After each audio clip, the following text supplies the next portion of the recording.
Happy Wednesday. Welcome to the Scoop. World Order. The bye week is moving along. Some decisions are being made. There's a little bit of a little heat going on in the Woody Hayes. So we got a lot of intel. Big nugget coming this week on BuckeyeScoop.com.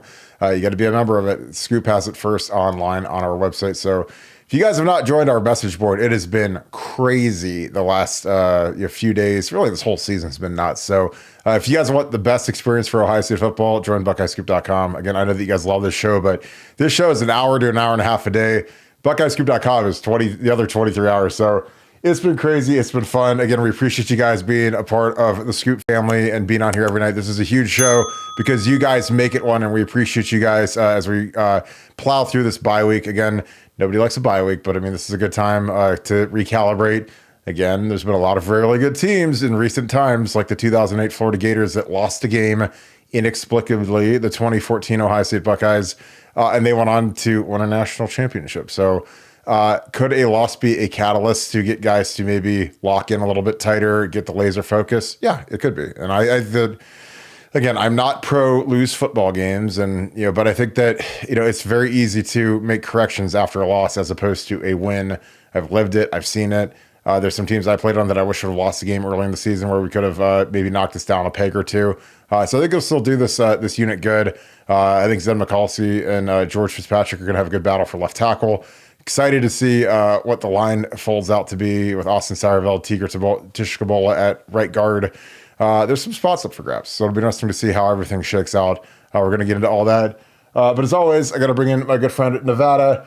Nevada, the bye week has been interesting. I mean, flying off the handle doesn't quite, I think that's about as accurate as I could get for the portion of the fan base that wants to fire hose the entire program, clean house, fire the coach, the coordinators, get rid of all the players, and start from scratch. How's your bye week been? It's been great. We posted a nugget today, kind of talking. I've been digging hard for. There's been lots of stuff online talking about the conflicts between Jim Knowles and Larry Johnson, and a lot of finger pointing. And I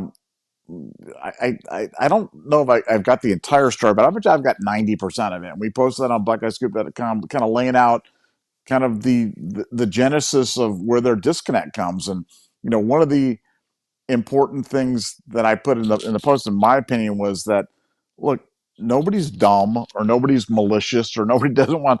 They just between Ryan Day, Larry Johnson, and Jim Knowles, they're just different points of view about different things, and the key is getting those guys all on the same page and making sure that they're completely in sync and understanding of what the attendant issues are with the defense, because the bottom line is Ryan asked for changes post 2022. He wanted a more conservative style, and he got a more conservative style that frankly has worked out really well. Over the last 2 years, nobody's given up fewer points than Ohio State. Nobody. And people can say whatever, but so it's not like it's been a horrible disaster. Just when we've played elite teams, we've struggled and we haven't been as efficient as we need to. And I think a lot of that has to do with the lack of pressure. And we've talked about this a lot. We've talked about the insisting upon guys rushing on the outside shoulder and cage rushing. And I think that where that's come from is that Jim Knowles is more comfortable playing odd fronts, and Larry Johnson recruited these guys to Ohio State with the commitment they'd be playing a four-man front. And so I think there's got to be some give and take going forward. What I heard is that Sunday was kind of a day of reflection. Monday was super contentious, and that I think that they've come out of that with a meeting of the minds of on a more aggressive style that Ryan's going to have to live with, that Larry's going to have to live with, and that Jim Knowles is going to get some of his odd fronts, some of his jack positions, some of more of the heat to look more like some of his older teams that he's coached. So I expect that we'll see these differences unveiled against Nebraska. If we don't, you can come on and go, "Oh, Nevada, you don't know what you're talking about. They're just doing the same old thing." But I really think that there's going to be some changes made to that. One, because I'm hearing it, but two, because they're almost inevitable. They almost have to occur. And as you said, sometimes, in some, challenge, that's when when you face adversity, that's when you're forced to kind of address issues that maybe kind of been simmering under the surface, and maybe you've been good enough to kind of avoid them, but now you've got to deal with them. And I heard from a number of people this year that seemed to be disappointed because this team was billed as being so talented, and how could a team so talented lose? And I'm like, guys, we lost by 1 point on the road against number 2 in the country, number 3 or whatever. Even some great college football teams drop games. So it happens. Sometimes things like this happen. You just have to dust yourself up, pick yourself up, and move on. And I'm excited about what we're going to see. I really am excited about what we're going to see. Maybe that makes me weird. Maybe that makes it, but I think it could have been the best thing that could happen to the Buckeyes. And if it results in more pressure, then I'm all for it, because I'm a big fan of pressuring the quarterbacks, bringing the heat, and living with the consequences. Because if you give up a score, you know what? That just means we get the ball back quicker. So I'm okay with that. But for all Ohio State fans, just be careful what you wish for, because when we get this, and then you give some big, you can't have it both ways. You can't be like, well, I just want to blitz all the time and bring the pressure and stop all the big plays. And, it's like, you got to pick your poison. I think Ohio State has a path forward, and I'm excited to see it. Well, I mean, like, again, the thing about defense is every defense has a weakness. So if you want to play coverage, you rush 4, then, if someone in coverage gets beat, then that's bad. If you want to pressure them and then you have less coverage and it's basically man-to-man across the board, then that's not good. Again, when we gave up a couple long runs in the Michigan game at home 2 years ago, we were in 0. We're in blitz 0. And it's like once, whoever, Donovan Edwards or whoever got through the first line of defense, there was nobody home because everybody's manned up press trying to get a stop. And, we just happen, if one guy's wrong, it's a catastrophe. So again, I know everybody, I feel like when people get frustrated about defense, their answer is, let's blitz more, let's pressure more, let's bring the house. And again, like I was talking to you earlier today, I'm like, Iowa has the most vanilla defense in the history of football, and they're generally in the top 10 to 15 to 20 in the nation every single year. So just because you run a conservative defense doesn't mean that your defense can't be like ballistically good. That's the thing that I think people don't understand, is like, you don't have to run these exotic, because the problem with a lot of exotic stuff is if guys are pressuring from different angles and from all over the place, if somebody doesn't get to the right gap and they hit the run in the right spot, then all of a sudden it's curtains. It's over. It's a wrap. There's a chasm for the running back to go through. Like when we played Notre Dame in 2005, we knew when they were going to blitz, and we wanted to run into the teeth of the blitz. So when Antonio Pittman broke that 70-yard run, we ran right into their blitz, and we cut off their guys that were supposed to get over a gap. And there was this gigantic, parting of the Red Sea as the Pitt ran through, and he split everybody and went to the crib. So again, I think if you said, Kirk, you get to sit in, I'd say, okay, let's let Jack and JT rush, and we also need to sub more. We need to force ourselves to play Caden Curry and Kenyatta. Now, again, they're not as good as Jack and JT, but like JT playing 60 plays versus a tempo offense is going to be a disaster, because it's not that he's not in shape. It's just nobody's in shape for that. I mean, you have to, and again, we had those instances where with the turnover and with the squib kick, I mean, they didn't get any rest. So they tempo. Okay, offense is going to go out and drive the field. Because again, our offense never got a short field. They were driving 70 yards every time. So, but that's good for our defense, because they get to sit on the bench for a minute, catch their breath, get on the iPad, see what they fixed, see what the offensive linemen are doing, drink some, some Pedialyte, or drink some Gatorade with salt tablets in it or whatever. Because I mean, in a game like that, again, it doesn't matter, but I would have gone out a day before just for the hydration thing, because that 5-hour flight kills you. It's exhausting. Get off the plane one night, go play. I mean, you can't drink enough salt and water to get ready for that game.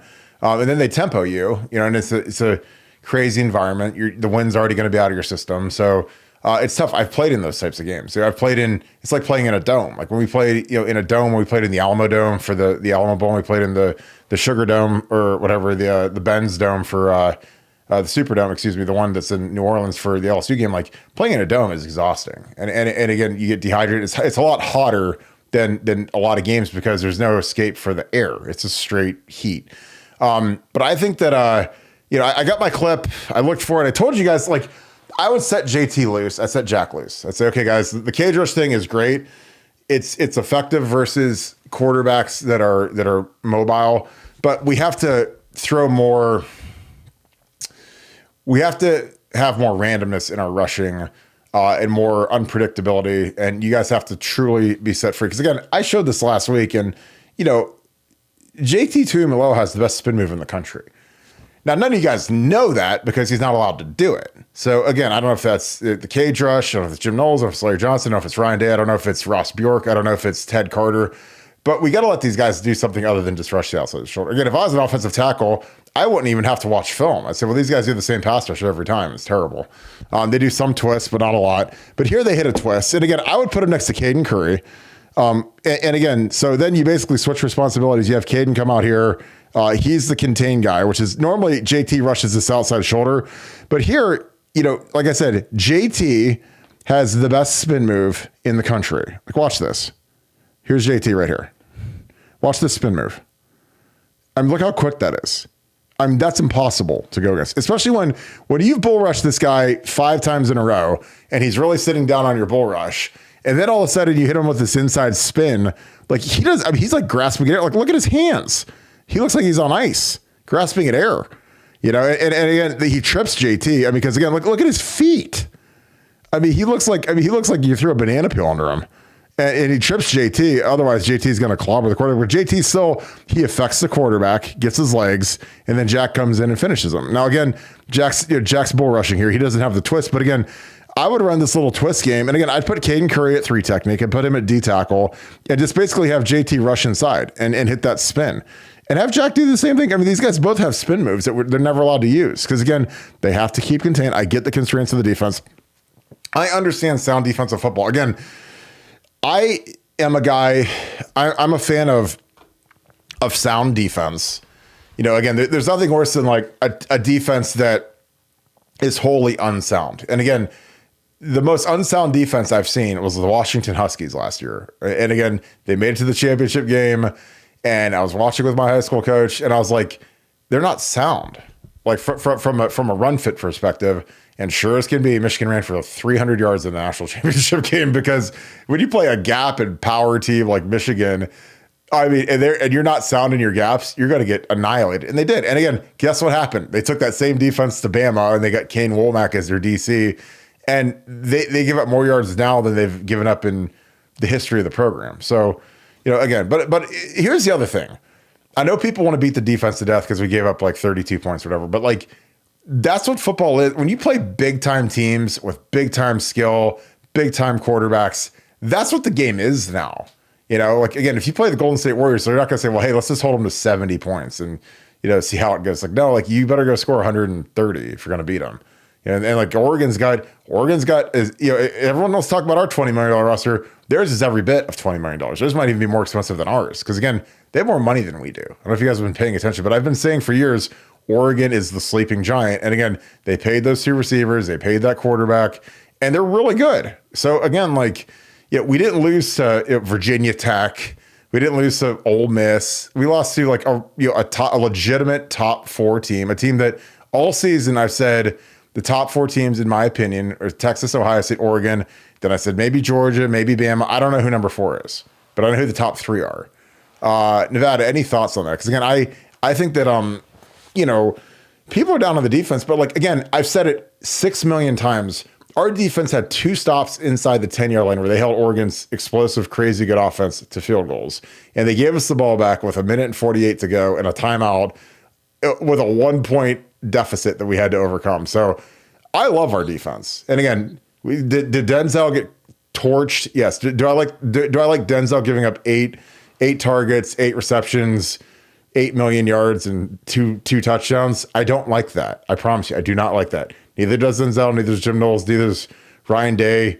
I mean, Denzel lost a fortune. Like Denzel is probably not going to be a first rounder after that game because again, everyone in the NFL is as fast as Evan Stewart, or at least the top drawer guys are. So but that's just the cost of doing business when you play at Ohio State. You could have that game when you run into one of those guys, and their game plan was to throw it over our heads, and it worked. So we got to adjust to that because again, until we stop it, then that's what we're going to see from Nebraska and from Penn State and whoever. But again. Fortunately, I think we can fix that with Caleb Downs, and because again, we've got the best safety duo in the country. So if there's any two guys I'd like to help on the deep ball, it'd be Caleb and Lathan. But it's just my opinion. Your thoughts, Nevada? Yeah, I mean, look, it's very easy to rip on the defense, and so if we were just lazy on this podcast, we just come in here and Jim Knowles, this gimmicky defense, $2 million man. Larry Johnson, Ryan Day stinks. But it's like, guys, you have to take a bigger picture view on this stuff and look what's going on in college football. That's all. You're not going to hold these good teams to 20 points. You're just not. I mean, it's just not going to happen. And for a team like Ohio State, when you go into these shootouts, if you lose the turnover battle 2-0 and you give up 2 short fields, your defense isn't going to give up less than 28. I'm just telling you that. I don't care who your defensive coordinator is. I don't care if they bring Buddy Ryan back from the grave. You're not going to give up less than 28 points if you lose the turnover battle 2-0. So are there tweaks that we can make? Yes. Are there things that we can improve? I've been calling for them all week on things that we have to improve. But we're not far off. Sometimes you get small sample variance that results in a bad outcome for you. And you can't just change everything based upon that. If you're getting blown out, then yes, you have to take a look at it and go, this isn't, we're not close, guys. We're not even close to being, but we're really close. We're really close. You just have to stay the course, tweak what you can, make the enhancements, make the tough choices where you got to make them, but you don't just throw everything out and start over because you lost by 1 point at Outson on a Saturday night. You just don't. And that's a silly fan's perspective. That's a dumb fan's perspective. And you see a lot of that on the internet. The internet is where Twitter, these places is where the dumbest people, the loudest people, the stupidest people in the world go. Just don't be that fan. Don't be a smarter fan. Just be an analytical fan. Take a look at what's kind of going on and kind of go, I think we can ride with these guys. I don't think we're far away. That doesn't mean you're complacent. That doesn't mean you're accepting. That doesn't mean that losing is ever okay. But losing happens, man. I mean, I'm trying to think about the number of undefeated seasons that have happened in my lifetime as an Ohio State fan. And what was it? 68 and 2012 when we were on probation. Is there any other one that I'm forgetting? No. I mean, honestly, like I go back to it was a really long time ago, but 2022, which was a really long time ago, when Georgia beat Alabama in the national championship game, and Alabama beat them in the SEC. Alabama beat them in the SEC title game, and then a month later they squared off again, and Georgia won the big ring. So Georgia didn't get to win the SEC, but they won the national championship. So again, if Georgia as an organization was probably like some of their fan base and folded their tents and said, all right, it's basketball season now, then they probably wouldn't have won the national title. But guess what? They put their heads down, got to work. And again, Alabama beating Georgia in the SEC championship in 2020. I know this is a long time ago, 2022. It's been 2 whole years since this happened. That didn't hurt them. It didn't hurt them to lose to Bama. I think it helped them because again, that second time around, they knew what they needed to fix. And then I know J-Mo got hurt, lose ACL, which is fine. I mean, that's part of life. I mean, it's life in the big city. But I mean, it was 33-18 in the national championship game. So again, that was a rematch from a whole 2 years ago. And again, I couldn't imagine the Georgia Bulldog message boards when Alabama shredded them in the SEC title game and J-Mo had 8,000 yards in that game. I remember it like it was yesterday. And then the Bulldogs come back as the 3 seed. Alabama was the 1 seed in the playoffs and Georgia was the 3 seed, and they won and they got the big ring. So again, like the precedent in the playoff era, is right there. And even like, like I go back to the '08 Gators. I was texting with Coach Meyer, and I'm like, what was the '08? The '08 Gators lost to Ole Miss at home, and the fan base was probably despondent because '06 they beat us, they won the Natty. '07 they have a disappointing year where they end up losing their bowl game to Michigan and whatever. So '08 is like the get back year. It's Tebow's junior year and Percy Harvin, Spikes, all of the guys that Coach Meyer like start tearing up talking about because he loved his little Gators so much. And like those guys lose to Jevin Sneed in the swamp. And like that fan base was ready to kill all those guys. And guess what? Tebow gave that big speech. I was going to go harder or be tougher or be more physical. And so hump, you got whatever. And that team went on a run and they won the national championship. It's probably one of the top 15 to 20 teams that have ever played college football. And they had a terrible, and again, that Ole Miss team was nowhere near the caliber of this Oregon team. And that was at the swamp. That wasn't at Oregon at night, biggest game in the history of their program. So there's a precedence for losing and guys being able to improve and get better and focus. And again, I've said it 1,000 times for this team with the amount of pressure to be perfect, with the amount of adulation, with the NIL deals. We win this game, man. It's like these guys are just shooting NIL commercials all weekend and being loved and beloved and whatever. And I'm telling you, losses are cathartic. I think it's great because it's like I tell these kids all the time. I talk to the guys that are the best players on this team. I'm like, losses are great because you can see who's really with you. It's all that matters. I mean, that sideline, when you start winning games, there's all these random morons show up and are on the sideline. All these random, people want to be around you. People want a piece of you. When you lose a game, all of a sudden, man, it's down to the nitty gritty. Again, it's like, you want to find out who's really with you. Go through some tough times. Go through some hard stuff. Go through some craziness. Hell, Nevada, and I've been through some craziness. And you get to find out who's really with you. And again, this loss, these guys can really figure out, okay, this guy's with me. This guy isn't. This girl doesn't like me anymore. Whatever. And again, it just makes you focus a little harder, dig a little deeper. Because again, if you guys want to have this, again, they haven't lost any part of what they want to accomplish this year. Still won the Big Ten, still beat Michigan, still won the national championship. So again, that doesn't make me a loser. That doesn't mean that I'm soft. It doesn't mean whatever. It actually means the opposite. It actually means like, hey, guys, like just look at, I don't know, recent history, like the 2014 Buckeyes that lost to a terrible Virginia Tech team at home, got smashed by 14 points. We had that crappy game against the Navy to open, and then we get smashed by Virginia Tech, and then Urban turned into, the dragon that destroyed King's Landing and flew around and blew fire for months until it got, time to get to the playoffs. And again, we were talking about that defensive end, and that defense makes people tear up and cry because we had Joey Bosa, Darren Lee, and all these great players. But I mean, you talk about how many points those guys: Ty Leak and Mike Bennett, Adolphus Washington, Raekwon McMillan, Curtis Grant. I mean, Josh Perry, like just the who's who, Duran Grant. Like I mean, the who's who. And then like you look at how many points those guys are giving up. They're giving up a ton of points all season. Now they won the big ring and they smashed Oregon and we hung on for dear life versus Bama.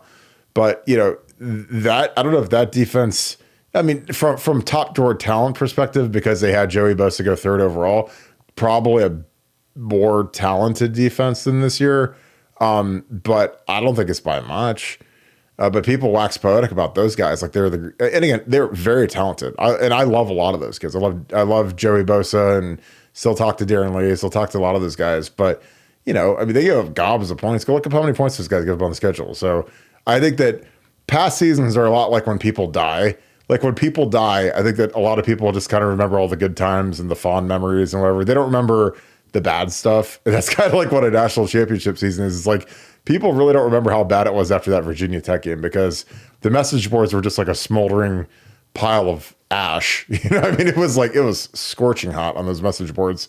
And that was with Urban and the whole 9 yards. And we didn't have Braxton. And God, the adversity that team went through was crazy, but they came out with a natty. So why can't this team do the same thing? What are your thoughts, Nevada? Yeah, no, I mean, it's a great point, and I posted this on the board, but like, I mean, here are the points totals that we gave up: 17 to Navy, 35 to Virginia Tech, 28 to Cincinnati, 24 to Maryland, 17 to Rutgers, 24 to Penn State, 14 to Illinois, 37 to Michigan State, 24 to Minnesota, 27 to Michigan, 28 to 27 to Indiana, 28 to Michigan, 35 to Alabama. I mean, that's what happened in 2014. Like, I mean, that's the national championship team. That's where we have the parades and the floats and 2014 national title avenue and all stuff like that. I mean, can you imagine? I mean, we're ready to run Knowles out of the thing. We're giving up 11 points a game. Like, they didn't have a game. I think they had one game that year that they gave up less than 11 points. So it's like, I mean, guys, you have to keep perspective. I know that was 2014 and that was 100 years ago and stuff like that. The point is, even great teams can give up points. Even great teams can stub the 2002 Miami team. If you look on paper, might have been one of the greatest college football teams of all time. I mean, coming in 35 straight wins, and they lost to Ohio State in the national championship game. It happens. I think the smartest thing you said, Kurt, maybe the smartest thing you've ever said in this podcast, was talking about the weight of expectations. And the weight of expectations of weighing on a team when you're perfect and you're already carrying the moniker as one of the most talented teams in college football history. I am telling you, relieving that burden from Ohio State now and letting those guys know, hey, and clearing the decks, because you're right. A lot of hangers on, a lot of people that were riding their jocks, and now they're just kicking their butts and blasting them on social media. Nothing galvanizes a team like getting into the foxhole, man. And people could talk about. I always hate using military references, because what the military does is 1,000 times different and more important than anything having to do with football or sports. But they talk about people that have kind of been in that situation together. It bonds you together. Well, on a much smaller schedule, and in order of magnitude, being in the foxhole when you're an Ohio State team that's that has the audacity to lose in Columbus will bring you together. And I think our team's best football is ahead of. I'm excited to see it. I want to see it. I'm not here to tell you I guarantee it's going to happen and these things will. This is just rock solid. But I'm excited to see what they're cooking up, because I think this team's going to play better, going forward.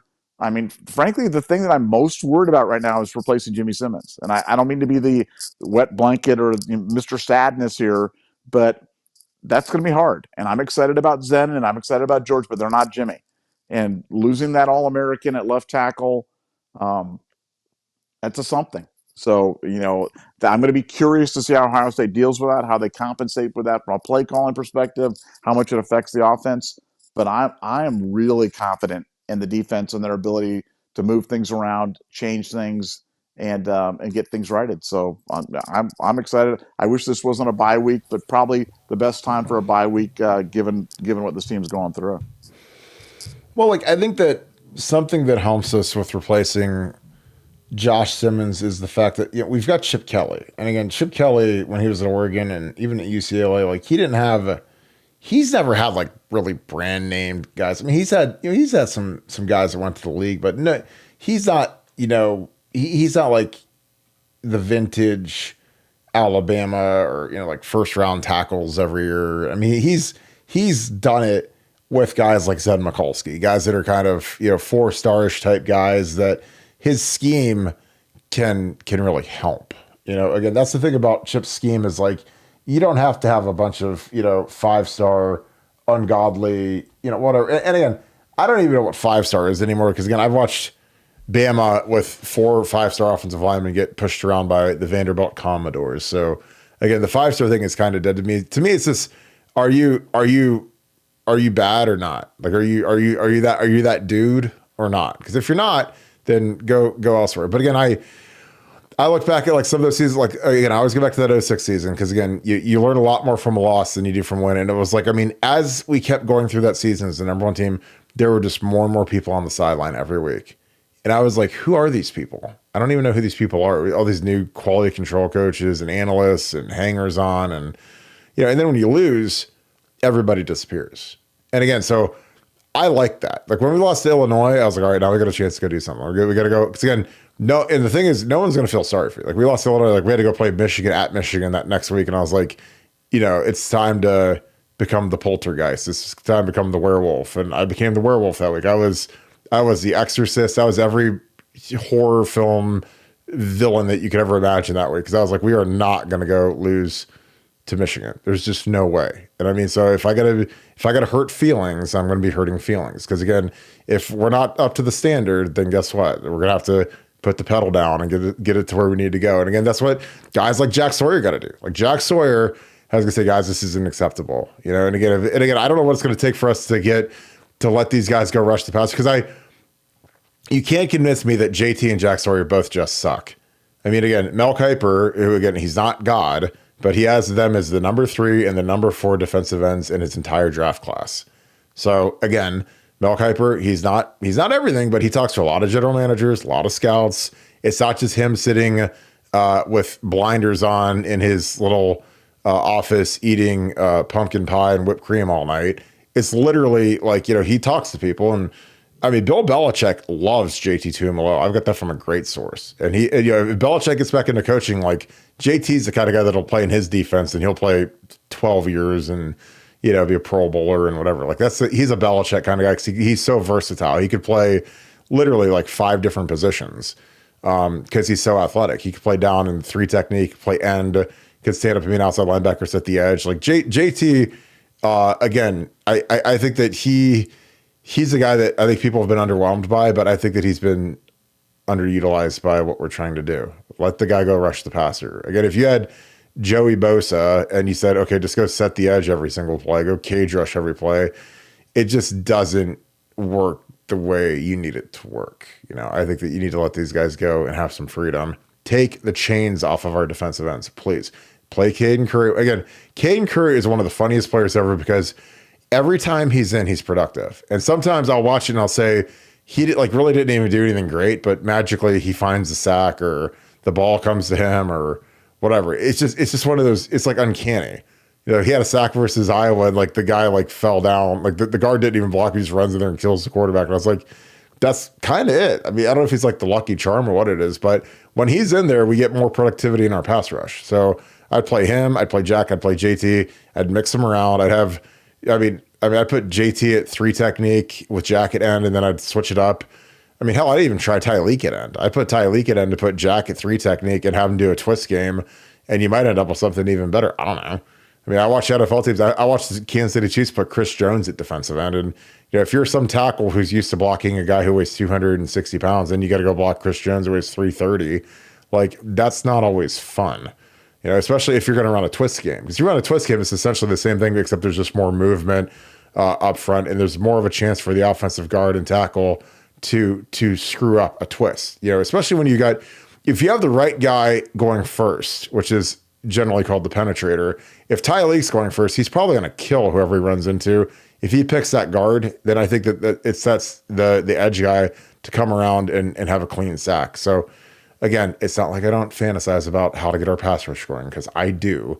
Because again, I know what gave me trouble as a tackle and what didn't. And again, if I saw what Ohio State did as a tackle who's an All-American and I gave up like 4 or 5 sacks in my entire 40 starts, I know what would give me problems. And JT's spin move would definitely give me a problem. And these guys rushing the outside shoulder would give me no problem ever. Like, honestly, if I watched like the game, this on film, I'd be like, I don't even have to watch any more film. This is great. They do the same thing every time. It's awesome. So easy. I just sit here, let them bull rush me, stop their bull rush. And again, their bull rush early in the game, it's like in practice. Like a bull rush in practice is way more effective than in an actual game. Because in practice, you do 3 to 5 plays at a time. In a game, man, and you're in a 10-play drive or an 8-play drive, like by that 8th play, man, that bull rush ain't got nothing. It's like 20% of your stamina because you're exhausted. So like when JT's playing his 60th play and he tries to cage rush, it's like, I mean, his legs are like jello at that point. So again, that's just my opinion. Nevada, any other thoughts? Then we will hit some super chats. Yeah, no, I just look. I think this is a time for some soul searching. I think it's been done, and sometimes when you have to do these things and things get a little heated, they've got to hash things out. But I mean, the worst thing we could have heard would have been coming out of this that, hey, they don't see any issues. They don't see any room for improvement. Things are just going to be that we just got bad luck and we're just going to stay the course. To me, that would have been wrong. You can be close, but you can still have to make changes. It just you don't have to clear the deck. I think people that are calling for Knowles to be fired and Day to be fired and everybody to be fired and Jack Sawyer sucks and JT sucks. They were overhyped and this team was overhyped and I was lied to and you know I just think that's silliness, and I like what I'm hearing out of the Woody Hayes, but it's logical. I mean, nothing's changed. I mean, they fell all the way to 5 in the AP poll or the coaches poll, 4 in the AP, 3 in the New York Post. I mean, it's like this, and on top of all that, the NCAA comes in 4 days later and changes the rule that Lanning used to, you know, effectuate the gamesmanship against Ohio State. That which just puts the loss even a better light. So don't give up hope. Better days ahead, and great time to unleash pressure at home against Dylan Raiola. That is a perfect time to unleash pressure, and I can't wait to see that game. Yeah, I mean, the good thing about a loss, man, is you really find out who you would not want to be in a foxhole with. You're like, I surrender, quit. I'm like, no, don't. It's not that bad. We'll be okay. Nevada, I jump in the foxhole with some of these people. Like, He's in there. Just giving them up forever. Oh God, that's just I quit. Oh man, we have some people tapping out really quick. Oh man. God, the first sign of adversity, man, they're just like, no mas, get me out of here. No mas, I am out of here. And I knew the signs were there. I knew they'd disappoint me. And I'm like, oh, please. Oh, God. Yeah, here's the thing. So the NCAA has closed the loophole for illegal substitution after Oregon's 12-man penalty. I mean, I don't know if I've ever seen an organization work that fast. Ever. I mean, they changed it 3 days after the game. Nevada, your thoughts? Well, it was egregious. And they're trying to protect the refs by saying, well, they called it right under the current rule. But the bottom line is they're acknowledging that it wasn't called correctly, that it really, I mean, you're talking about a game where 1 second, literally 1 second would have made the difference between having a chance to win. I'm saying we would have kicked that 45-yard field goal. We at least would have taken a shot at it and losing. And the fact that they were able to game the system that way, the fact that the refs let them get away with that, and the fact that we went home to Columbus with a timeout in our pocket in a game where time was everything, it just, hey, we let one slip away, but onward and upward and on to better things. And there's no way, Nevada, you're a liar. I just want to tell you that. You lied to everybody. You lied. You said the team was talented. You said Quinshon Judkins was good. You said Quinshon and Trey Henderson were good. You said Will Howard was good. I was like, God, Will Howard played his absolute balls off. I was like, I couldn't believe how good he.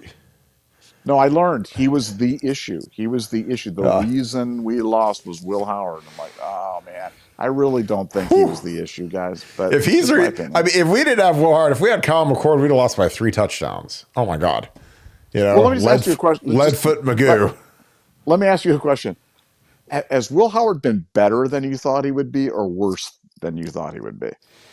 Honestly, he's been what I thought he was going to be. I thought in this offense with Chip Kelly, I thought he was going to do incredible stuff. And I talked to a lot of Big 12 guys. You can imagine who I talked to. And they said, Will Howard's going to be really good with Chip Kelly because Chip Kelly's a genius. I thought he was going to be really good. He's way better. I mean, he's way better than I thought. I mean, 73.3% of his passes and 5 rushing touchdowns in 6 games. I mean, I had some really lofty expectations for him, but he's way better than I thought. And he's a way better kid and leader. And I mean, I just, like I said, and I thought he was going to be good, but he's surpassed my expectations. So the fact that some people are disappointed, I just don't have words. Because like you said, if Will Howard goes, Jimmy Simmons going down is devastating. Bad. If Will Howard went down, then I'd be really scared, really nervous. I wouldn't be quite so chipper on the podcast. Get Julian Sane ready to go quick. Oh God! Really quick. All right, so we got From Ian Bates, thanks to the Deuce. You can't win a natty with coaches out of sync. That's from Zach Smith. Yeah, I mean, I agree with that. But I mean, there's always points of contention on every coaching staff, like ever. There's always been disagreements. Now, again, the severity of the disagreements, I think it comes from what's the chemistry level of the staff? How long has the staff been together? Again, like when I was working at Ohio State with Truss in 2010, I mean, those guys, Jim Bowman, those guys have been together for 6, 7, 8 years, like the same staff, maybe one or two guys moved on. Daryl Hazel took off and we had Stan Drayton, but I mean, John Peterson had been there for 7 years, with Jim Bowman had been there for 10 years, and Doc Tressel had been there for 6 years. And so there wasn't a lot of room for, everybody kind of knew each other. But when you get like kind of a newer set, you get LJ with Jim Knowles year 3, and you get, Tim Walton's been here for a couple years, and so there's a little bit more contention when people I think are newer. New safeties coach, obviously, who Jim Knowles knows very well. James Laurinaitis year 1. So I think that there's more contention around when there's less familiarity and there's less chemistry. But this is part of football. Football staff rooms are not for the faint of heart, especially after a loss. Because again, you got to understand, like in this sport, in this league, losing gets you fired. Losing gets, you got to have your kids switch school districts, and your wife has to go house hunting, and you got to put your house on them. Like, that's what this sport is. So would it not surprise me there isn't some contention? Yeah, I mean, you see the salaries these guys get and the lifestyles that the families have and all that. And again, that's part of it. That's why it's it's a pressure packed situation. These guys make a lot of money, but they get beaten to death when they lose. Like if I have a bad day, nobody really harasses me. It's like if Justin Fry has a bad day or Jim Knowles has a bad day, it's like the whole family gets the onslaught of daddy sucks. So, again, I don't know. Like, I agree with Zach. You guys know I love Zach, but it's like, yeah, you can't win a natty with coaches out of sync. But I've seen natties won with coaches that hated each other just because, they're there to get a job done, and they're all trying to improve their standing in life. Nevada, your thoughts? You can't win a national championship with coaches out of sync. I don't know.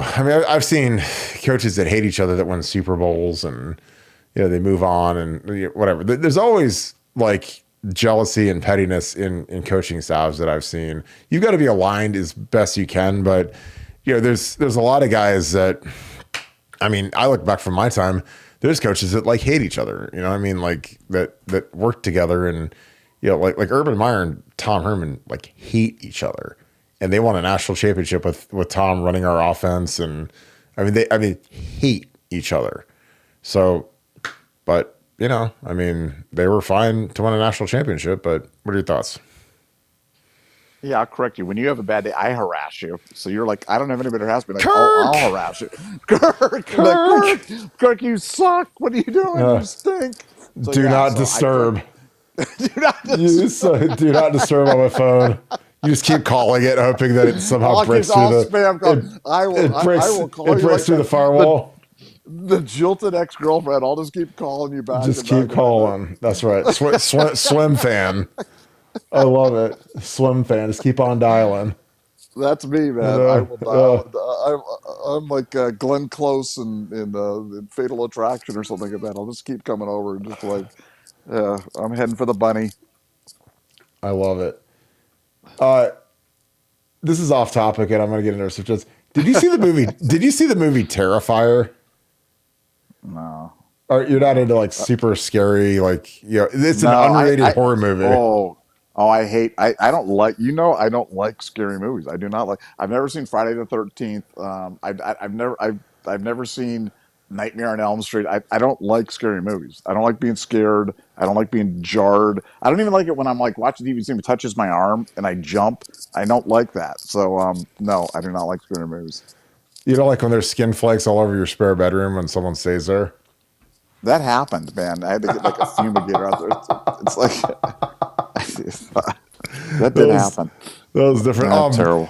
But it was funny because I was reading this article where there was like a kids movie, like some kids movie that's been in theaters for like a month. And I'm only saying this because I know you had a history in movies, but they saw this big spike in tickets that were bought like this past week, the same weekend that this Terrifier movie came out.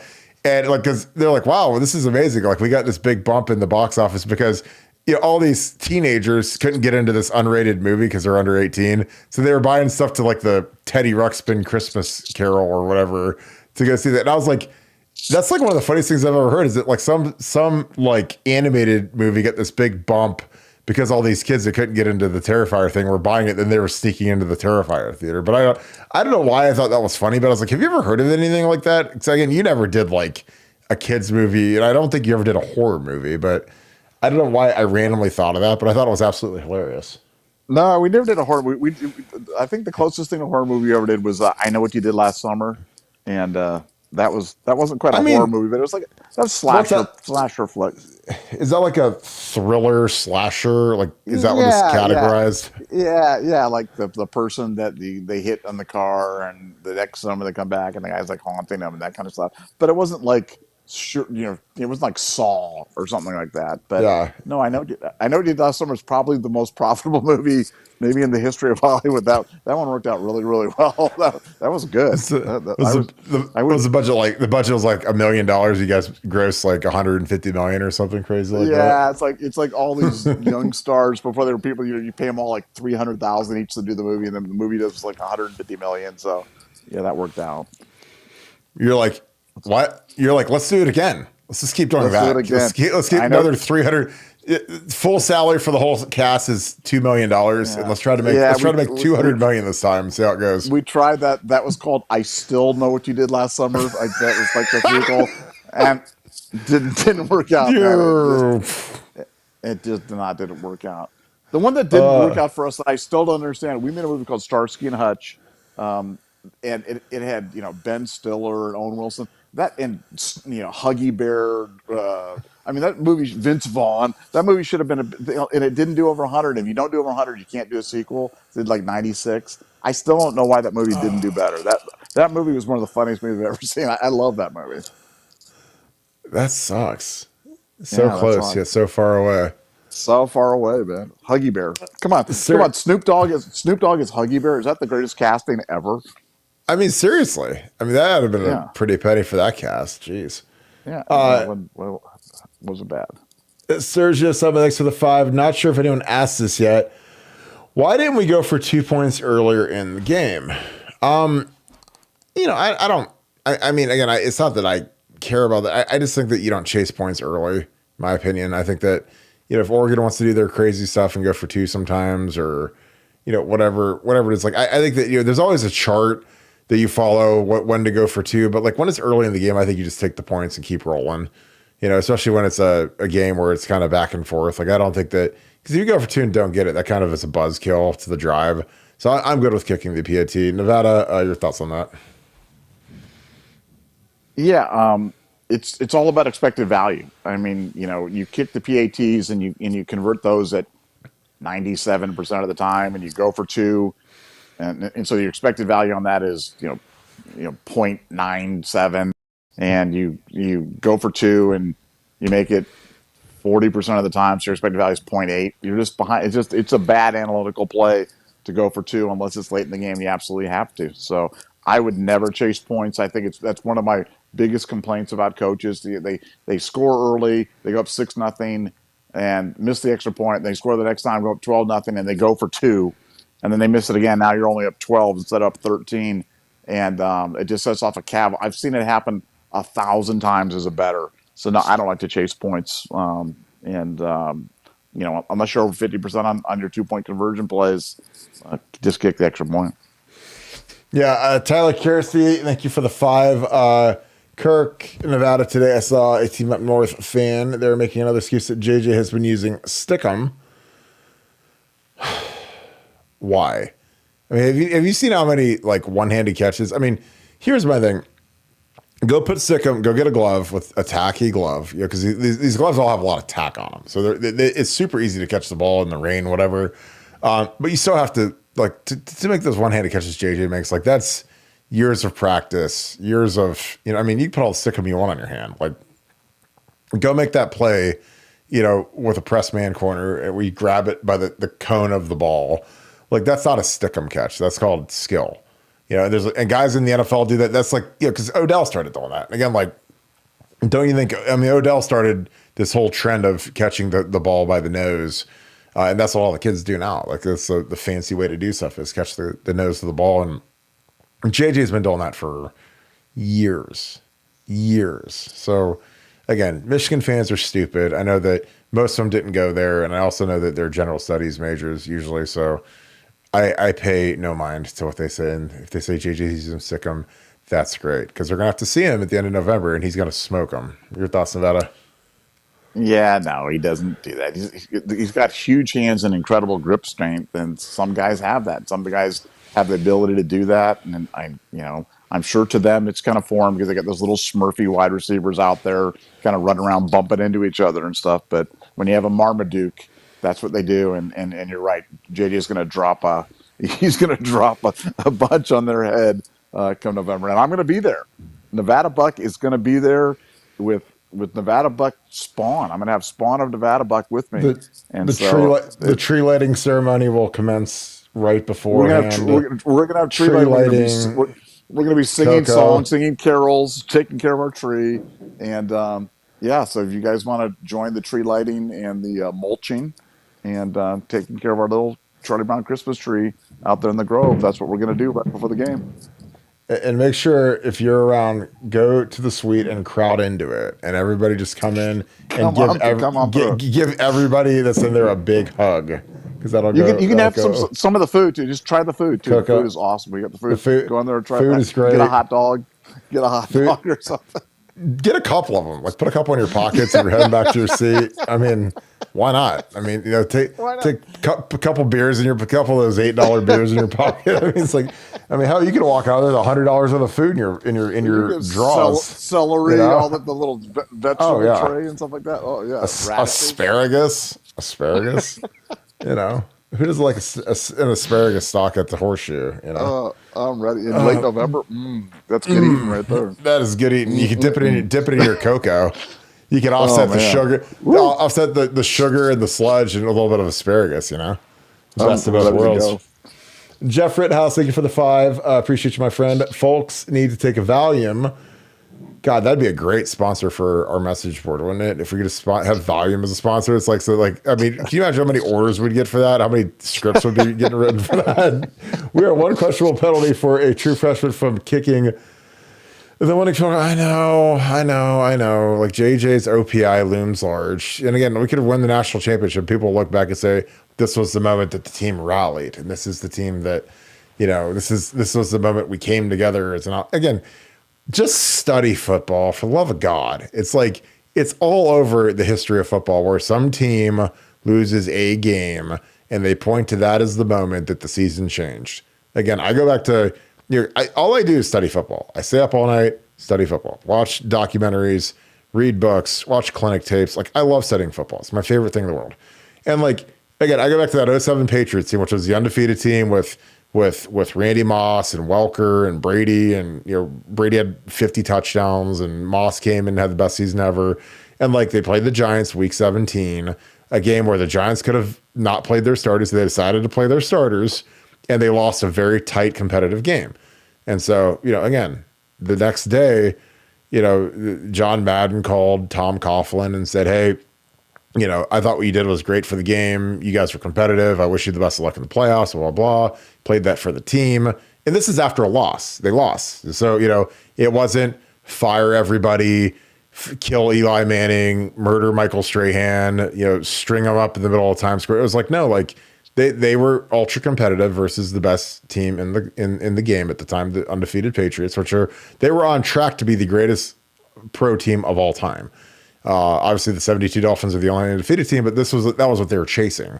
And they lost, so they had a perfect regular season, but then they saw them again in the Super Bowl. And what happened? The Giants won. So again, like, the Patriots were, a David Tyree drop away from it being the greatest season in the history of mankind. But the Giants knew after that game that they could play them. Like, our guys, after playing Oregon, we're the ones that made all the mistakes. I'd be like, God, I'd love to play these guys again, because all we have to do is not make all these cataclysmic mistakes. It's like, don't turn the ball over twice and don't let them throw it over your head, and we win, period. So don't give up explosives. Again, back to safety, whatever. So I don't know. Nevada, Jeff says, folks need to take a Valium. We are one questionable penalty by a true freshman from kicking the winning field goal. What are your thoughts? Yeah, and it's funny because, I mean, JJ goes down and commits the offensive pass interference, but we haven't heard, no, I haven't heard much of, oh, that was JJ Smith's fault. I've heard it was the ref's fault or it was Will Howard's fault, but I haven't heard it was JJ Smith's fault. And like I said, I'm not mad at JJ Smith. So JJ Smith and Emeka fell down on that series too. It's like people are like, oh, Will Howard fell down. Well, JJ Smith and Emeka ran into each other and fell down. I'm not mad at them. It happens. You get up and you go on to the next play and you keep doing your thing. But I don't know. Yeah, I'm just not that smoked by a game that it was on a razor's edge. That was the most important game, the biggest game in the history of that stadium, and we came up on the short end. But I'd love to get another shot at those guys, and I know the team would love to get another shot at those guys. So stay tuned. Totally agree. Larry Daniels, one, thank you for the 5. Appreciate you, my friend. Thanks for being an Ultra member as well. I've been on the BuckeyeScoop.com website for less than a week, and I can't believe all I've learned. Thanks, Nevada OH. Well, Larry, I appreciate that. Because again, we try, obviously we don't really try to hard sell you guys too bad, but it's like, if you guys love this podcast, Nevada and I came up as message board guys. Podcasting thing started like a year ago, like literally 1 year ago is when we really started to do this. And it's like, but we're message board guys. Like, we live on the message board. We're always on the message board. Most of the people we talk to are on the message board. So, you guys all love this chat. And I always hear about how the chat, again, I appreciate Sean Schrock and Steely and all you guys that are on here every night saying how the chat's lit. It's awesome. It's the best thing ever. I'm like, guys, if you like this chat, like the message board is like a 24-hour a day, 365 chat.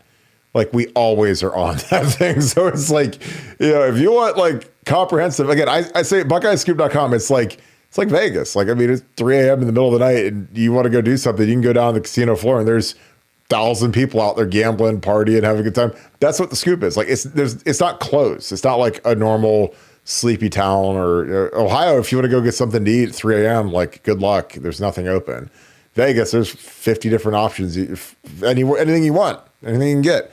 That's what Buckeye Scoop is. It's always open. There's always people on talking football. It's crazy. And I love it. So I'd love for you guys to join it. Nevada, your thoughts again, Larry. I appreciate you, man. He says, I've been on the Scoop website for less than a week and I can't believe how much I've learned.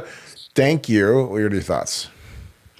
Yeah, no, it's look, if you want your true, full, complete Ohio State experience, you got to join the website. I mean, the website is so much fun. I love getting on there. It's like being in a bar where you're just constantly discussing sports and different topics, and people. I learn stuff all the time. I learn people because I'm not like Mr. Social Media, but people put stuff in the social media clips. I'll read that or interesting articles or do something. We're just constantly commenting on things, and it's a lot of fun. I learn as much as hopefully I teach, and we have a lot of fun on the website. Robert Rogers, 2, thank you for the 5. Appreciate you. Huge fan of the show, guys. Appreciate that, my friend. I'm saying I'm saying that we will win the Natty. Again, I'm loving it because I think that we've got a great shot. Also, we should run a 3-4 multiple defense. We could keep the D line fresh. Nevada OH. I don't know if we have the personnel for a 3-4, especially our ends. Like, you need huge ends to run the 3-4. Our guys aren't that. I think that the 4-2-5 is the meta for college right now, which for the 800 millionth time is just nickel defense. That's all it is. It's nickel defense, not 4-2-5. I don't know. Gimmicky. The gimmicky nickel defense that every team in all of football at every level runs, because every single offense on earth now is a spread offense, except for like a couple. The gimmicky. But yeah, I appreciate you. I know so people are just dumb. But I appreciate you. But I don't know if we have the ends for the 3-4 because you need big Cam Hayward type ends to run that. That's why he's so good with the Steelers. Jared A. Brandon, thank you for the 20. Appreciate you, my friend. I hope you're doing good. Thanks for being an Ultra member as well. We get cheated on by Cheat Again. We get tricked by a 12-man on the field thing. It's hard to accept L's due to the Shirkanani. That's a great word. Great job, my dude. Is there any other way we'll get got by some BS? So proud to support our team and Ryan Day, Nevada OH. Yeah, I mean, it's a little bit of bad luck, but again, that loophole is now gone. And like I said, we lost by 1 point on the road, the most hostile environment in the Big Ten other than Beaver Stadium. And like I said, again, you have to go back a long time. Go back 2 years ago when Georgia won the SEC. They beat Alabama, Bama beat Georgia in the SEC championship, and then they played again in the Natty. And guess what? Georgia smashed them. So motivation is a heck of a thing, man. I'm telling you. And Ohio State's gonna be very motivated. Not that they weren't motivated before, but like when you lose, man, I just think it's so much easier to coach kids hard coming off a loss as opposed to win. I know that's a fact because these kids don't want to go through that again. So if you have good players that are real dudes, like I'd coach the crap out of them. I'd coach them hard. It'd be brutal this week. Because again, you've already got their attention because they don't want to feel the misery that they've felt since the clock hit 0 in Alston Stadium on Saturday. They don't want to feel that. So, Nevada, your thoughts, Jared? Again, I appreciate you. He says we get cheated on by Michigan. Cheat again. We get tricked with a 12-man on the field thing. It's hard to accept L's. Is there any other way that we'll get got by some BS? So proud. What are your thoughts on all this? I think the word was chicanery. I think which is a great word, but yeah, no, I agree. With an S, chicanery. I don't think that might have been spelled incorrectly, but I was trying to say it phonetically. I was like chicanery, or maybe I don't even know the word. Whatever, but we get the point. I think the word that you said was pretty accurate. I like it. Yeah. Let me get I got a search engine right here. Let's search it real quick. Thesaurus. That's what it'll pop up. It'll say Nevadabuck was right. Nevada had it first. Right. Oh yeah. You find it? I'm looking. Hang on. I gotta go. That's why I can get my new computer so I can look this up. Can I answer while you're looking at your thesaurus.com or whatever you're looking at right now? Yeah. So yeah. I think it's chicanery, which is with a C. So it's CHICA and ERI, which is the use of trickery to achieve a political, financial, or legal purpose. Trickeration. Yeah. So chicanery, he spelled it phonetically with the S, which is cool. I mean, I like it because it looks like Shrek. Yeah. It was like if chicanery had a child with Shrek the giant green ogre, it would be chicanery. So I like it. Jared, that actually made my night. I like your spelling better because the other one is like CHIC, like a chick, and I don't like chicks, so we're good. Old married guy. All right. Anything for Brandon or Jared? Excuse me.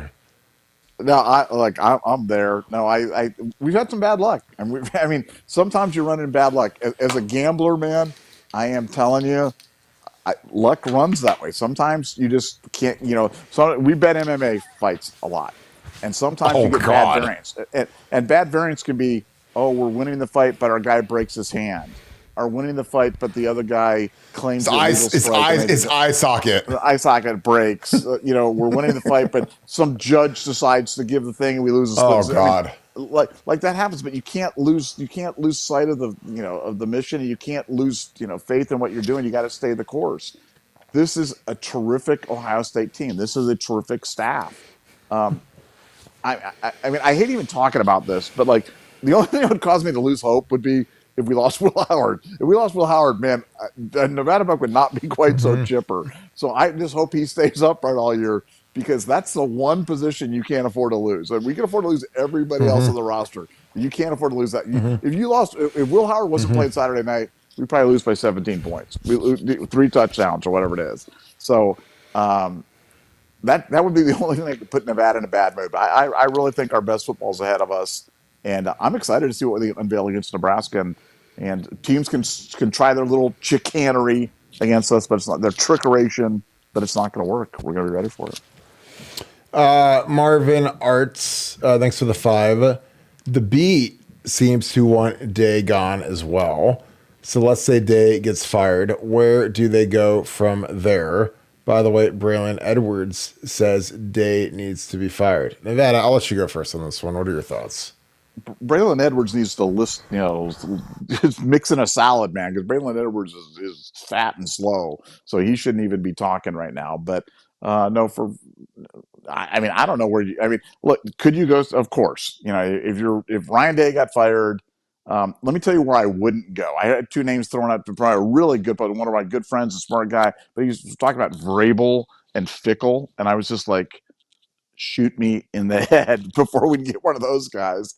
But you'd have to you'd roll the dice. You'd roll the dice on, the Liberty coach or the coach from Indiana or something, because the big time coaches aren't moving. You're not getting Kirby Smart. Dan Lanning didn't take the Alabama job. He's not going to take the Ohio State. And frankly, do I want Dan Lanning? I don't want Dan Lanning. I don't want Dan. You think Dan Lanning's like some big game coach? He lost twice last year to Washington. Dan Lanning is not a big game coach. He just happened to pull an inside straight and win a big game. That doesn't make you a big game coach. So USC felt like they pulled a royal flush getting Lincoln Riley. That was like one of the great coups of all time. Lincoln Riley, I'm there at Oklahoma forever. They lose Bedler or whatever the game was against Oklahoma State. He gets disenchanted. They throw the bag at him. And boy, he's at SC, and SC is just like, oh my God, we got Lincoln Riley. We got Lincoln freaking Riley to be our head coach. They've lost 8 of their last 13. And now everybody's like, oh my gosh, we've got Lincoln Riley as our coach. And, we're not quite where we need to be. So, but they're pot committed. With us, with Ryan Day, you don't give up the baby with the bathwater on a guy that's steadily improved, that's getting better, that's as close as he is. He is really, really close to pulling this thing off. And if it's time to pull the ripcord on Larry Johnson or Jim Knowles or Ryan Day, I will be the first one to tell you, but that's not where I'm at. Yeah, I don't know who on the beat wants Ryan Day gone, because again, if that's the case, they're probably going to get lashed when they go to their next Star Wars convention gathering. But if he gets fired, where do they go? I don't know. I mean, I'd probably call Mike Vrabel. Not really dying for that. 'Cause again, I'm an offensive coach guy. I don't even know who I'd call, honestly, at this point. I don't even know. I mean, I'm sure that they've got a list just in case. Because again, to me, I think people don't realize that Ryan Day is a pretty hot commodity. Like, I mean, if he got fired by Ohio State, he'd be out of work for about one day. He'd be the head coach of the Gators, or he'd be in the NFL. He'd be somewhere in about a day. So I think Ryan's a great coach, and I think that he's done well. He's had some terrible luck. He's a good field goal kicker away from, winning a national championship a couple of years ago. So again, maybe he needs to get a new recruiting department that can find a kicker somewhere on this earth that can hit a 50-yard field goal. Because again, we don't seem to have one, because we don't ever kick 50-yard field goals anymore. But, and by the way, Braylon Edwards says Day needs to be fired. Well, Braylon, if Braylon wants to give advice on buying high heels or something, then maybe he could be an expert on that. But he's not an expert in anything. I mean, he was a mid player in his entire career, and I don't know. Braylon's irrelevant at this point. So, yeah, I don't even know why he would be in existence at this point. Sean, thanks for the 5. Either our talent advantage / differential is overblown, or our coaches have been holding these kids back for 3 years. Day needs to figure it out as soon as possible. Well, I mean, here's the problem. Is I know that talent advantage, yeah, but I mean, Oregon is probably slightly less talented, but it's close to equal. So again, you're not going to have a talent. When you play real teams, you're not going to have a talent advantage. When you play Georgia, Bama, Texas, Oregon, the talent's going to be pretty close. So you're not going to have some giant advantage from recruiting and everything else, because they have kids and money and good coaching staffs too that can recruit like crazy. I don't know if the coaches have been holding us back. I mean, we're still top 5 in total defense. So, again, we've had a lot of success. Most programs would kill to have the run that we've been on, but he has to win a natty. Until Ryan wins a national championship, there's always going to be this gigantic monkey on his back, and that's just cost of doing business. I mean, the best thing that happened for Truss and Urban is they both nabbed national championships. So that's once you do that, man, you're Teflon until again the fan base turns on you and they want you gone regardless of the natty. What are your thoughts, Nevada? Either our talent advantage less differential is overblown, or our coaches have been holding these kids back for 3 years. Day needs to figure it out ASAP. What are your thoughts? Yeah, I mean, we're number one in defense over the last 2 years of every team in the country. Yeah, over that time, we've played good teams, bad teams, those of just like everybody has. Large sample size, and so I don't know. I mean, I'm not as down. I think things can be better. Things can be improved. I've always felt that scoring and game results and things like that was all about complementary football. You lived it, where it was like the special teams and the offense certainly contributed to your defense. And I think when you play a high tempo, up tempo type of game, throwing the ball a lot like we do on football, that you know what, that's maybe not the best thing for your. It's going to put your defense in a thing where you're going to have to shoot it out. So, yeah, I'm not as down. I think we're in good shape, and I wasn't happy about Saturday night, but I see the fixes. I think the fixes are being made, and I think we'll see them. We'll see them applied. Whew. Here we go, Nevada. Stacey J, I appreciate you, my friend. You're the best. Thank you for being off. Remember, $93 on the super chat. Why 93? We've never had a 93 before. That's one of my 2 or 3 favorite numbers. I appreciate you. Why 93, Nevada? Because 93 was Will Howard's quarterback rating versus Oregon, which is excellent. So glad we have him. When's the next scoop outing, Nevada OH? I have to get something on the books. I'm still talking to Buffalo Wild Wings and Twin Peaks about when to do the next outing, but I got to get something on the books. But I'm not sure. If you guys have any suggestions, put those in the comments. Because I always like hearing, I like to do stuff that makes sense, like time of day. It's hard to do a game watch party because we always podcast right after. And frankly, I have to pay attention to the game. And again, if I have an outing, I like to make sure that I can talk to everybody, see everybody, kind of move around, do the whole shebang. But I will let you know, Stacey. I appreciate you. Nevada, $93 for Will Howard's QB rating. What are your thoughts on Will Howard? Well, I love Will Howard, but thank you so much for your generosity. It's kind of it's the holiday season. For me, it's the holiday season. I've already got my Christmas lights up. I haven't turned them on, but I got them up. So I'm ready to go. I'm ready to get into the holiday season, and it's certainly it's a time of giving, and that's a really generous thing to do. So thank you so much. As for Will Howard, I mean, he's been freaking good, man. I mean, he's just unflappable. He doesn't drop his head in the pocket. He doesn't turtle. He doesn't put his offensive lineman in bad spots by walking into sacks. Tough as nails, and 5 rushing TDs in 6 games certainly is something that pleases me very, very much. And I think that stuff is going to loom large come playoff time. And yeah, excited about him. Hope he stays upright the whole year, because he it's like you're our only hope. Yeah, Will Howard, you are our only hope. So stay well, Will, please. Well, I think I love his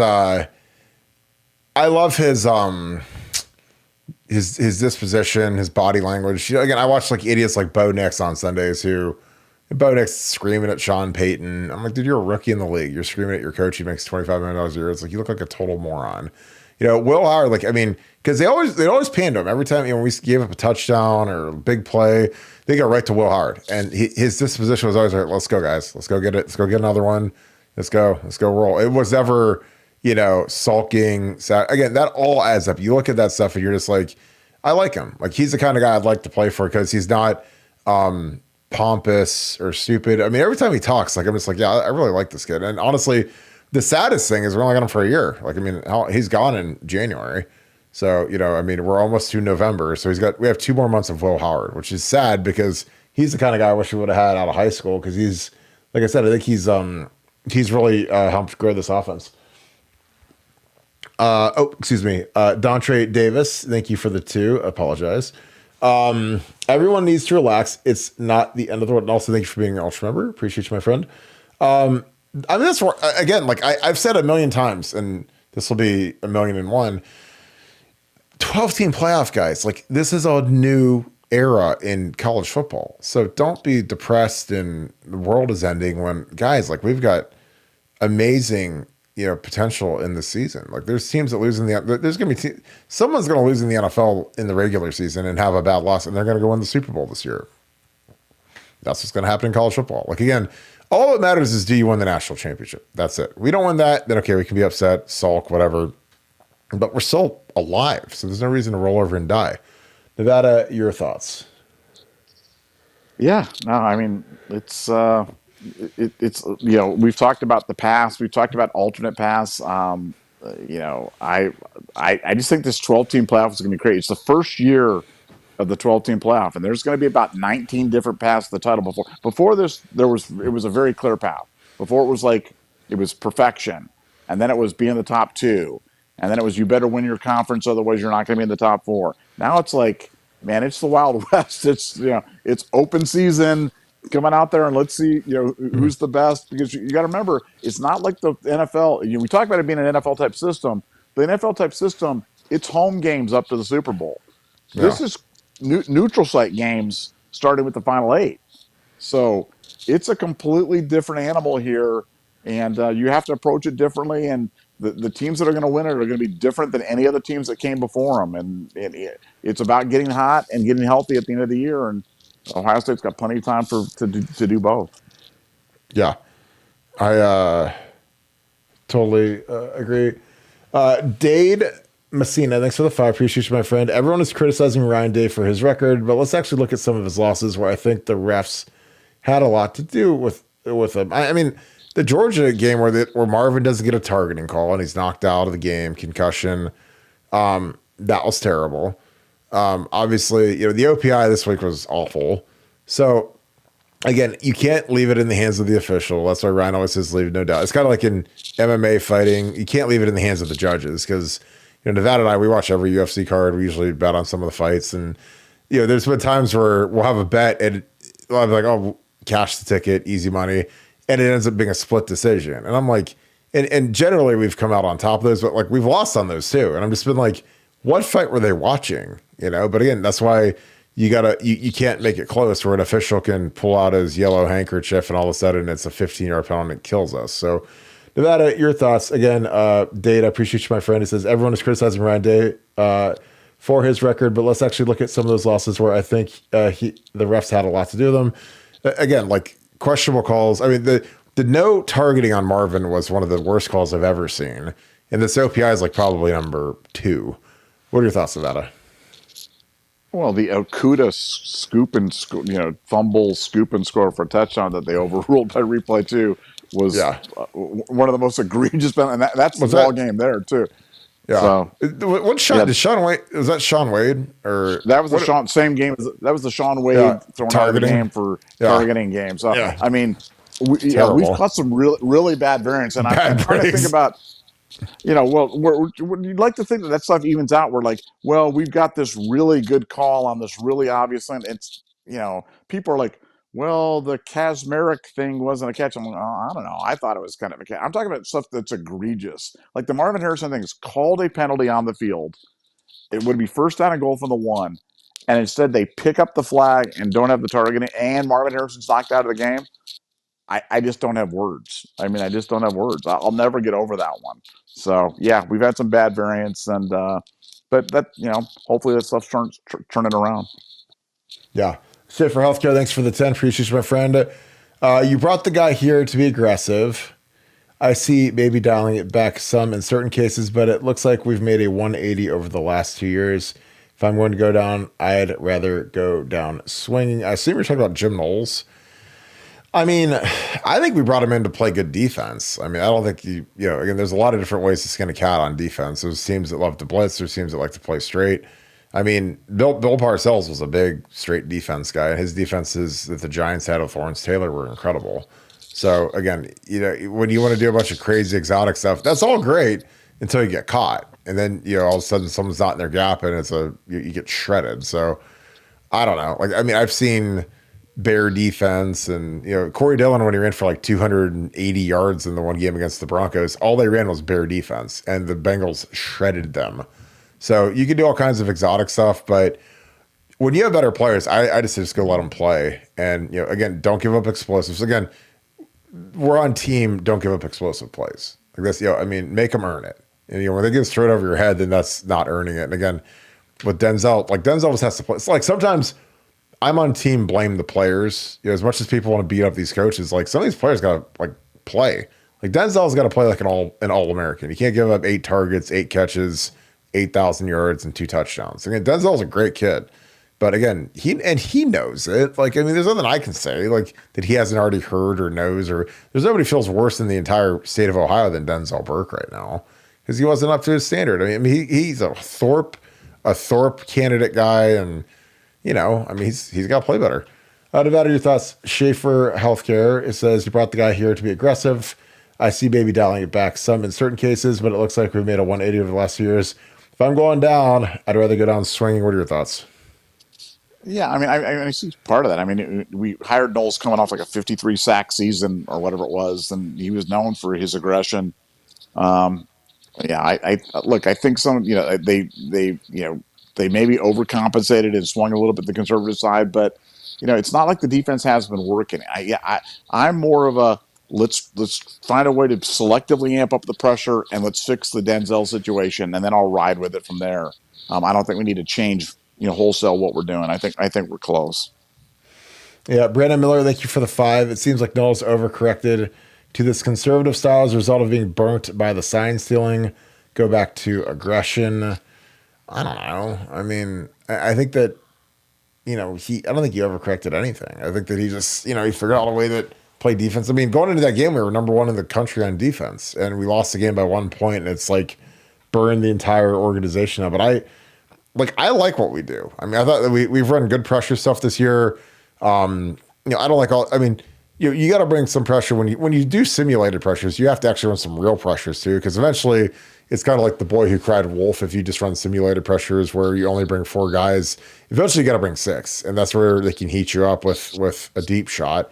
But like I said, we played coverage on the one where we did the simulated pressure and we dropped all the guys and we rushed our linebackers, and they had 6 guys protecting, and it's hard when it's 6-on-3 and you drop 8 and they throw it over your head. Like again, when you drop 8, they should never be able to throw it over your head. But if your corner gets scorched, then it's going to happen. So Nevada, your thoughts? It seems like Knowles overcorrected to the conservative style as a result of being burnt by sign stealing.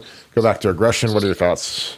Yeah, I mean, I agree some, but I mean, I definitely think we need to be more aggressive. But you mentioned that one play, and we broke it down on BuckeyeScoop.com. But on the play, the famous "you only rush 2" and Denzel got beat over the top play, what was supposed to happen is the defensive linemen were supposed to press the gaps, and if they don't get pressure, they're supposed to continue on to the quarterback. But as they press the gaps, then they're supposed to then allow for the 2 linebackers to blitz in and find their way home to the quarterback.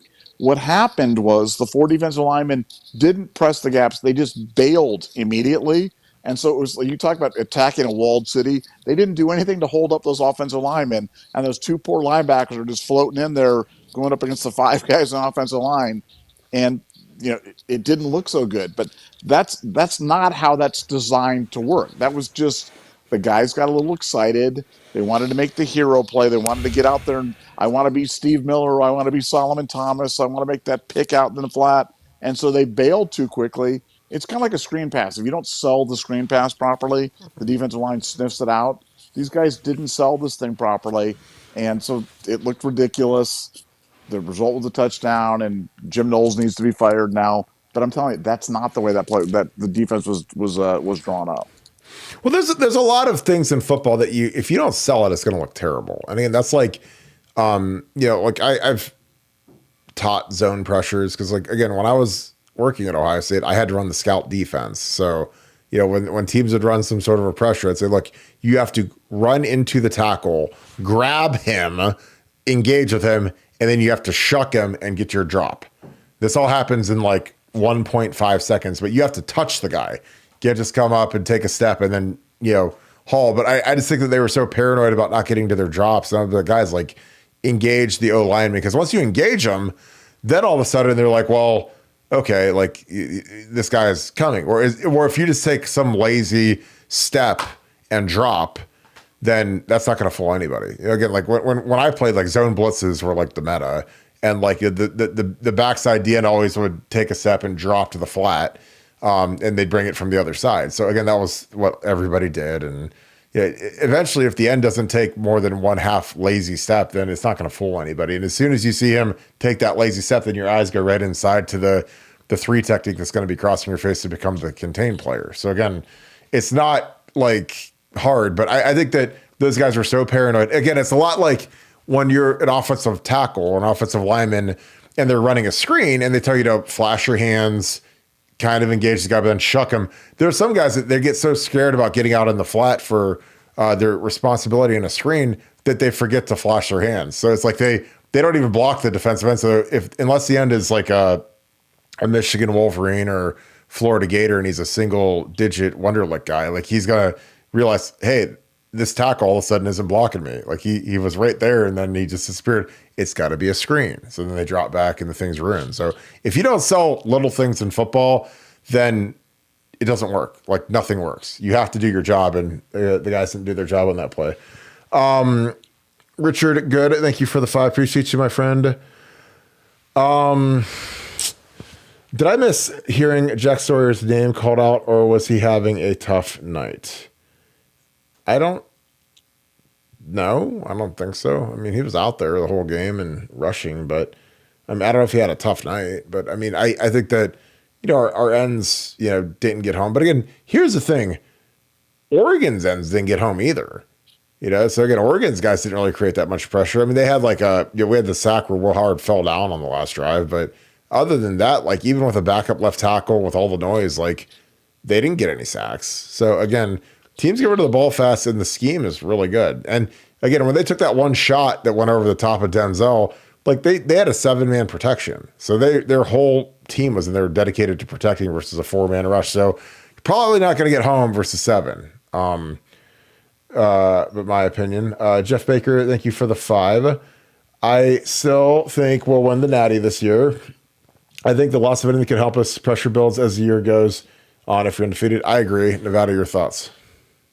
Yeah, no, I totally agree. I mean, I like our chances against just about everybody. I've talked to some really smart gamblers that have us favored over everybody, with the exception of Texas. They was -1 on a neutral field.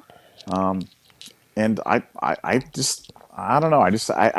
I think with this team, the one way that this team could have, tripped up along the way would be being complacency, adulation, and getting fed all that rat poison about how good you are, and that's not there anymore. So they're not complacent. They're not getting fed the rat poison. All they're getting is the sympathy, love. Now the hotties are all gone. So I think it's going to be a time for them to turn it up, and I think they get to turn it up against Nebraska. And we'll see if they come out against Nebraska and pound the heck out of those guys and come back and beat Penn State. Then we'll know that we're on for business. Now, if they don't, if they come lay an egg against Dylan Raiola and he lights them up, then you can all come here and say, Nevada, you're a big dummy. But I don't think that's going to happen. Dave Mathis, thank you for the 5. The last 2 times the Giants won the Super Bowl, they were a game away from firing the coach, Tom Coughlin. Very well documented. I think we are fine. I'm keeping my stock. Go Bucks, Nevada OH. Your thoughts on that, Nevada? Yeah, I mean, look, I've seen it. I've seen teams turn away from coaches too quickly. Very famously, we talked about with the Browns and Belichick, and look, Andy Reid got ran out of Philadelphia, and I mean, like, guys, at some point, take a look at the big picture. Is our program out of control? No. How's our program doing academically? Great. How's our recruiting doing? Terrific. How's our coaching staff? Upgraded. I mean, there's a lot. The only thing that's not perfect is we didn't not get an OPI and kick the field goal to win Oregon. That's literally the only thing that's changed about this entire year. But for some people, that changes their entire perspective on the team. And you can't be that way. Be a big picture person, not a small picture person. I really think best days are ahead for Ohio State and for Ryan Day, and we'll chuckle about these ideas. I think we're much. It's this type of pressure and these types of unrealistic expectations that'll chase Ryan to the NFL not anything else. And I'm going to enjoy every minute we have here because I worry because I've seen not that we can't find somebody to replace them. It's not like that Ross Bjork will lock for resumes for someone to get paid $10 million a year to coach the Buckeyes. I'm just saying it isn't easy. And if it was easy, look, Nebraska hired Scott Frost, and they thought they were Scott Frost, the quarterback whisperer, and offensive mind, and the alumni, and the legacy, and this is going to be great. And he stunk. So there are no the only sure thing ever in coaching was Urban Meyer. Urban Meyer was a sure thing. That was guaranteed. There's no young Urban Meyer sitting in the sidelines right now. So be careful what you wish for in terms of asking to get rid of Ryan Day, because things could get a heck of a lot worse. Yeah, I mean, even like Jim Harbaugh before Connor Stallion showed up was terrible. For his career versus Ohio State. I mean, the natives were ready to kill him. I mean, Ward Manuel literally cut his pay, which that never happens at a university with an endowment like Michigan. Why would they care if a guy makes $8 million or $4 million? They cut him down to $4 million. So again, it's not always what expected to be. Donald Karen Rosbeck, thank you for being ultra. Thank you for the 5. Glad that you guys were moderately safe during the hurricane, and also to all of our South Florida Buckeyes. I hope that you guys were safe. And thankfully, it wasn't as devastating for some of the people I knew. Again, I know some people lost a ton, but all things considered, I don't think it was as bad as some people projected. But if you were affected, again, we're thinking about you. Wait until the Big and SEC join to make a super PAC. You'll see a lot of teams with more than one loss in the playoffs. Will be just like the NFL, Nevada OH. Yeah, I mean, that's kind of where we are now. I mean, there's gonna be a 2-loss team that makes the playoffs this year, I think. I mean, again, if it's like we've said, if Ohio State loses to Penn State, they're still gonna make the playoffs. They'll beat Michigan, won't play in the Big Ten title game, and you'll be a 7 or 8 seed, and we'll be fine. And honestly, I would love to host a home playoff game. I would take that over being a 1, 2, 3, or 4 seed any day of the week, because I think it'd be incredible to see football in the shoe in December. I would love that. Nevada, what are your thoughts? I mean, there'll be probably 6 teams that make the playoffs this year with 2 losses. There could be a 3-loss team. I mean, I've documented it over the last 5 years. The highest ranked 2-loss team was 5th. The lowest year for the top 2-loss team, I think, was 8th. So yeah, it's absolutely a 2-loss team will get in. Like I said, I think there'll be years where a 3-loss team gets in. So when you go to the super conferences, oh man, let me tell you what. When Ohio State, everybody's like, I want to play tougher games. I don't want to see games against Marshall and this. And I want to play Ole Miss every week. And when your schedule's Ole Miss, Georgia, South Carolina, Michigan, Penn State, USC, Washington, Oregon. Let me tell you what. You better get ready for 3 losses. You better get ready for 4 losses, because you're not going to be running that table. I can tell you that. That's for sure. But no, 2-loss teams virtually guaranteed. I would say there'll probably be minimum of 5 2-loss teams in the playoffs this year. Yeah, I mean, it'll be people will be switching from Valium to cyanide at that point. I mean, dude, like you're playing. You look at some of these teams, and it's like you look at like the Florida Gators schedule this year. It's like it's cruel how hard it is. I mean, some of these teams. Like Texas is going to play, or Texas is playing Georgia on Saturday. It's like Georgia could have a second loss. They got a loss to Bama and then a loss to number 1 Texas. Like, are they still one of the 12 best teams in the country? I think so. And then they still got the rest of the SEC to go. They got the SEC championship. They got 3 losses easy. I mean, the SEC is a monster. And the thing is like, with this new conference, and there's going to be a lot more teams that Ohio State is going to play against that has actually had guys that we've offered scholarships to. Because that's the thing about Ohio State is like we recruit against so few of the Big Ten teams. A couple guys from Penn State, a lot of guys from Michigan, but the rest of the conference is until Oregon showed up in SC, pretty much devoid of people that had a single scholarship offer. And that was something that used to always be kind of interesting. It's like we'd play like Michigan State. They didn't have a single guy on their roster that we offered a scholarship to. Not one.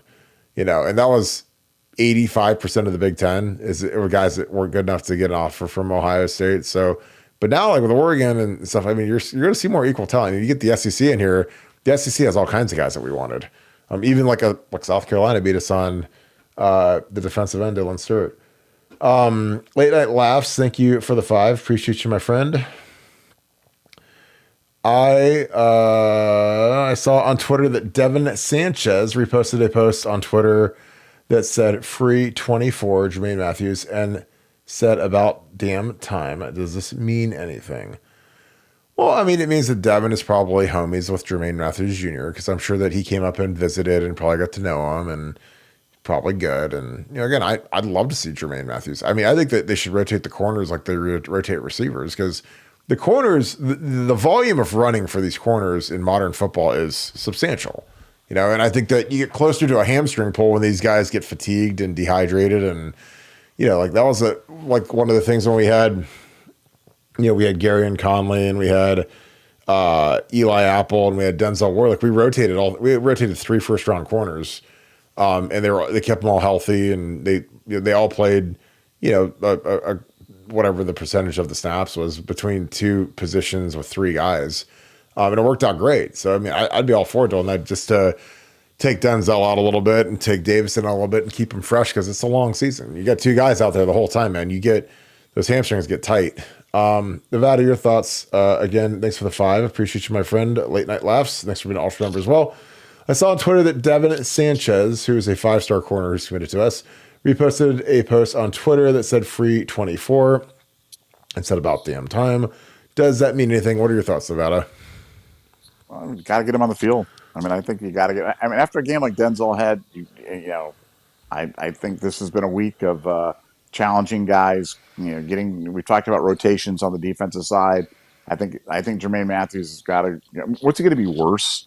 I mean, you're going to put him out there and go, well, Nevada, you can't put him out there because he could be worse than 8 for 8 for 178 yards and 2 touchdowns. I'm like, no, Kirk, there's no way you could have put Kirk Barton out there and you couldn't have been worse than 8 for 8. So, yeah, let's go. Let's get it on. Arm Therapy, thank you for the 5. Caught the second half of the game. Are our linebackers just not as good as I thought they were? How does Simons and Sal get so out of position? Go Bucks. I think that there's a lot of room to grow for those 2. Sonny played his best game versus Iowa. I don't think either of them played particularly great this game, but it's just my opinion. Nevada, what are your thoughts? Yeah, I mean, look, Cody missed a big tackle early in the game on a play set up a touchdown. All right, I can't remember if they got down deep and. Linebackers has been kind of one of my bugaboos this whole year. I don't think our linebacker play has been particularly great, but to me that was down the list. To me, it was pressure. It was Denzel first, pressure second, and then everything else third. Fix the Denzel issue, fix the pressure issue, and I can live with the linebacker play. Matthew K, thanks for the deuce. Naheem Alford just tweeted ... no Ian flip with a bunch of Buckeye looking emojis. What is the meaning? I have no idea. I'm very bad with Twitter hieroglyphics. I'm not gonna lie. Do you have any idea, Nevada? Well, people have been talking about him flipping for a long time, and I've talked to people close to him, and they're saying he's not. So, we'll see. I think people they've been speculating about him, flipping for months, and he keeps insisting he's not going to do it, and that's just more insistence that he's not going to do it. So at this point, I take him at his word. I agree. All right, Nevada, let's wrap this thing up. Any final thoughts? No, just a week of reflection for Ohio State. I think they've got a path going forward. Now they've got to implement it. Frankly, I'm more bullish on the defense than I'm still have questions about how they replace Jimmy Simmons. Not that he's irreplaceable, but man, he was playing at a super high level, and I'm going to have to see it with Zen and George, who are great kids, but just green as grass, and hopefully they can get it done. But I'm excited to see how things progress the rest of the week and into Nebraska week. So the bye week's going to be long, but maybe a good time for it and bring on the Cornhuskers. Yeah, I think that we're going to have at least one new starter on the team after this bye week. I just think that with what's going on, there's going to be some shakeups, and it'll be interesting to see who those people end up being. With that being said, let's wrap this show up. Again, I appreciate you guys being on here each and every night. Huge show tonight, a long show tonight, but good show. Appreciate it as always. It's a huge show because you guys make it one. So thank you to the Scoop family in the chat. It's always a great time to kick it with you guys. As always, if you guys enjoy this content, please leave us a like, click subscribe. Also click the little alert bell. It's inside your YouTube. I had someone ask me that the other day. There's a little bell on our page and it'll give you an alert every time we go live. So you get a little ding on your phone, your iPad, wherever you would like it. It'll pop up and say, hey, Buckeye Scoop is live. We try to consistently go around 7 every day. Obviously, with a lot of respect to the Indians, I know they're in the ALCS, so I know that's going to draw a lot of you guys, but we appreciate you guys catching us on the replay. But as always, we appreciate you. If you guys want to do something huge to really help us out, get on your iPhone, follow Buckeye Scoop on Apple Podcasts, subscribe to it. It takes 2 seconds. And again, you guys have been doing it like crazy. You guys have been leaving great 5-star reviews. So thankful for that. Again, we're trying to grow this platform. That's completely free. It's a free subscription to the Buckeye Scoop podcast. So thank you. Do that. If you do that on Spotify and do that on Apple Podcasts, there's nothing that you could possibly do that would help me more than that. So trying to grow some of the stuff that we haven't really grown much over the years, and it's been real helpful. So we appreciate you guys. So with that being said, thank you so much, Buckeye Nation. Thank you, Scoop family. We will talk to you guys tomorrow. Hope you guys have a great night. See you guys tomorrow. Go Bucks.